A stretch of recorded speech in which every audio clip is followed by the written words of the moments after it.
থেকে বিদায় হবো ইনশাআল্লাহ। আমাদেরকে বলা হয়েছিল আমাদের তিনটা এজেন্ডা ছিল, সংস্কার, বিচার, আরেকটি হলো নির্বাচন।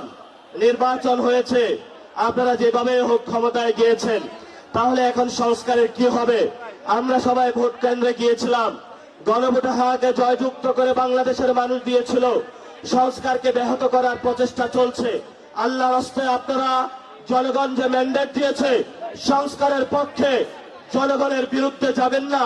যদি জনগণের বিরুদ্ধে যান, সেটা শহীদ জিয়ার আদর্শ হতে পারে না, বেগম খালেদা জিয়ার আদর্শ হতে পারে না কোনোভাবেই।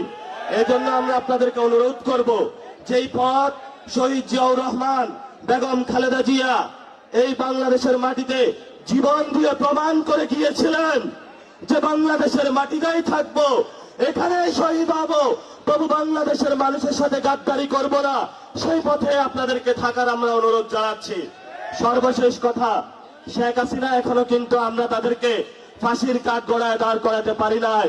ওই যে এই পাশে রয়েছে ইন্ডিয়া, এই ভারতে বসে বসে তারা বাংলাদেশের বিরুদ্ধে ষড়যন্ত্র করছে। আমরা প্রধানমন্ত্রীকে অনুরোধ জানাবো, নির্বাচন হয়েছে, এখন বিচারের উদ্যোগ নিন। আপনাকেই তো শেখ হাসিনা এখানে বাংলাদেশে অনেক নির্যাতন করেছিল, অসংখ্য কুমিল্লার ভাই ভাইদেরকে হলো এখানে রাজপথ থেকে ধরে নিয়ে গিয়েছিল। এই যে কুমিল্লার সাক্ষু ভাই থেকে শুরু করে প্রত্যেকটা ব্যক্তি এখানে ইয়াসিন ভাই নির্যাতিত হয়েছিল, আমরা জানি। কিন্তু আমরা এখন কি দেখতে পাচ্ছি? শেখ হাসিনা ওইখানে বসে বসে হাসছে, আর রাজপথে আমরা এখানে বিচার চেয়ে বেড়াচ্ছি। আপনারা বিচারের উদ্যোগ নিন, ইনশাআল্লাহ নতুন বাংলাদেশ গঠন হবে। সবাই ভালো থাকবেন।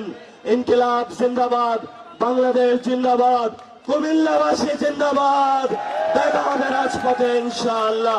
আসসালামু আলাইকুম ওয়া রাহমাতুল্লাহ।